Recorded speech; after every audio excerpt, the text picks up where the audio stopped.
Hi friends, welcome to Raji vlogs. இன்றைக்கி பார்த்தீங்கன்னா சத்தான கம்பு உருண்டை கிராமத்து ஸ்டைலில் எப்படி செய்கிறது அப்படின்னு சொல்லிட்டு இருந்தாங்க. வாங்க பார்க்கலாம். எவ்வளோ உடம்பு சோர்வாக இருந்தாலும் இந்த கம்பு சாப்பிடும் பொழுது நல்லா ஹெல்த்தியாயிருங்க. நான் கம்பு மாவு மிஷினில் தான் நான் கொடுத்து அரைச்சேன். நல்லா ஜலிச்சு எடுத்துக்கலாம். நம்ம ஜலிச்சு எடுக்கும் பொழுது அந்த மேலே கொஞ்சம் திப்பி திப்பியாக இருக்கும் இல்லைங்களா, அதெல்லாம் கூட நின்றும். நம்மளுக்கு சாஃப்டான மாவு கிடைக்கும். நான் இப்போ மாவை போட்டு நல்லா வறுத்து எடுத்துக்கலாங்க.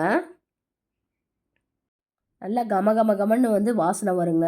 வறுக்கும் போதே கம்பு சிம்லியே வச்சு வறுத்து எடுத்துக்கலாங்க. அப்போ தான் மாவு நல்லா வறுபடும், வாசனை நல்லா வருங்க. நான் 2 டம்ளர் கம்பு மாவுக்கு 1 டம்ளர் சர்க்கரை எடுத்திருக்கேங்க. நான் நாட்டு சர்க்கரை தான் எடுத்திருக்கேன். உங்களுக்கு வேணுன்னா வெல்லம் கூட சேர்த்துக்கோங்க. நாம் இப்போ இந்த கம்பு மாவைங்க நம்ம புட்டுக்கு வேக வைப்போம் இல்லைங்களா, அது மாதிரி நல்லா தண்ணி தெளிச்சுக்கணுங்க. பிடிச்சா நல்லா இது மாதிரி கொழுக்கட்டை மாதிரி பிடி வரணுங்க. அப்போ தான் மாவு நல்ல ஈரப்பதத்தோடு இருக்குங்க. இப்போ நம்ம இதை மிக்ஸி ஜாரில் போட்டு ஒரு திருப்பினோம்னா மாவு எல்லாமே நல்லா உதிரி உதிரியாக வந்துடும்.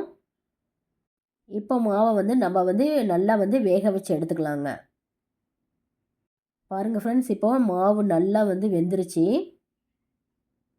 இப்படி செய்யும் பொழுது மாவு நல்லா வெந்து வருங்க. நம்மளுக்கு உடம்புக்கு எந்த பிரச்சனையுமே இருக்காது.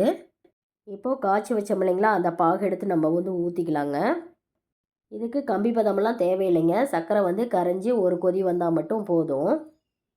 உங்களுக்கு வேணும்னா நெய் கூட சேர்த்திக்கோங்க. நட்ஸ் இருக்குது இல்லைங்களா, பாதாம் முந்திரி அது மாதிரி கூட சேர்த்து அரைச்சி இதோட நம்ம போட்டு பிணைஞ்சிக்கலாம். நான் இதில் எதுவுமே சேர்த்தலைங்க. ஏன்னா இந்த கம்புக்கான யூனிக்கான ஃப்ளேவர் இருக்கும், அது எனக்கு ரொம்ப பிடிக்கும்.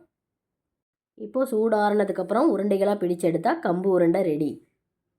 கண்டிப்பாக நீங்களும் செஞ்சு பார்த்துட்டு எனக்கு எப்படி இருக்குன்னு கமெண்ட் செக்ஷனில் சொல்லுங்கள். எங்கள் சேனல் உங்களுக்கு பிடிச்சிருந்தால் லைக் பண்ணுங்கள், ஷேர் பண்ணுங்கள், சப்ஸ்கிரைப் பண்ணுங்கள்.